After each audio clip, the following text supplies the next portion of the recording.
I get asked all the time, why do you not run food sensitivity tests with your clients?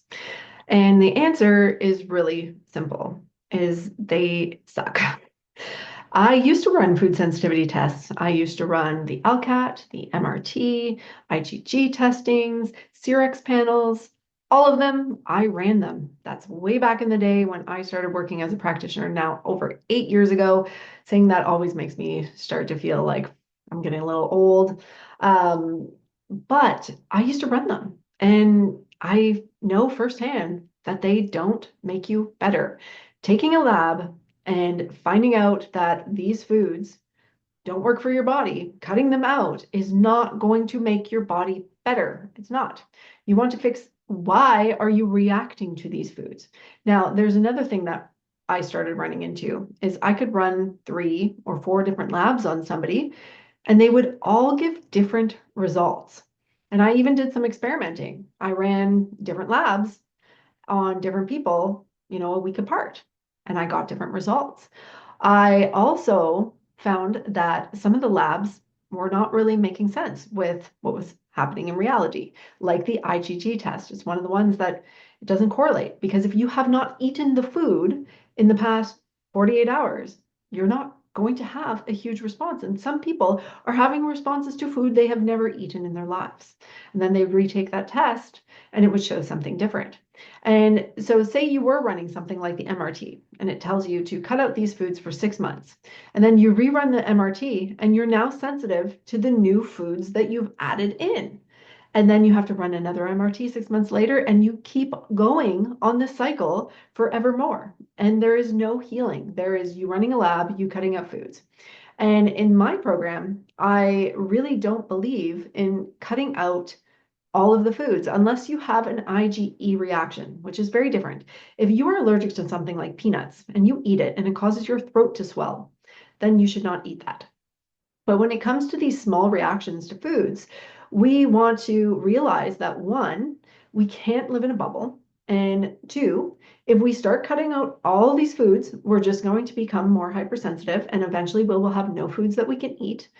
And three, you're not going to ever fix the issue by cutting the foods out. You're just going to continue this vicious cycle.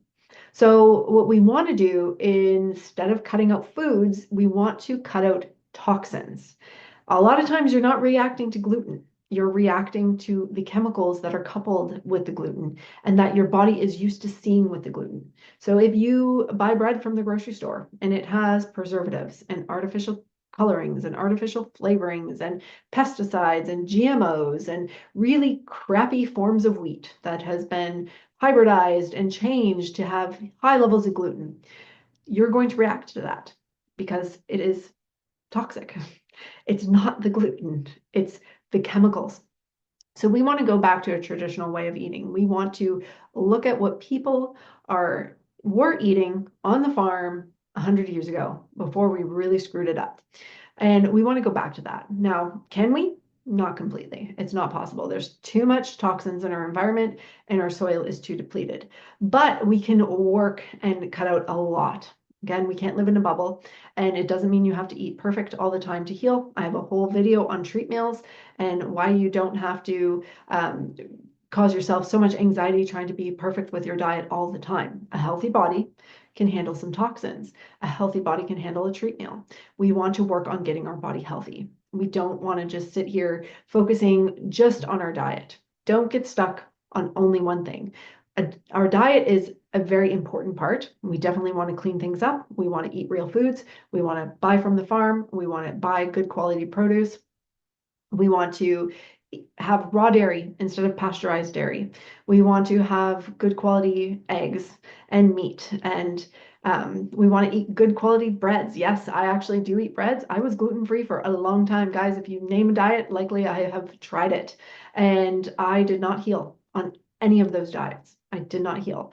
I actually healed eating gluten. Now we have since switched our family over to einkorn. We eat that probably 90% of the time. We still do have some regular gluten that is not einkorn, but is still better sourced. And occasionally we even eat crappy gluten when we go out for dinner because we enjoy living our lives and having fun.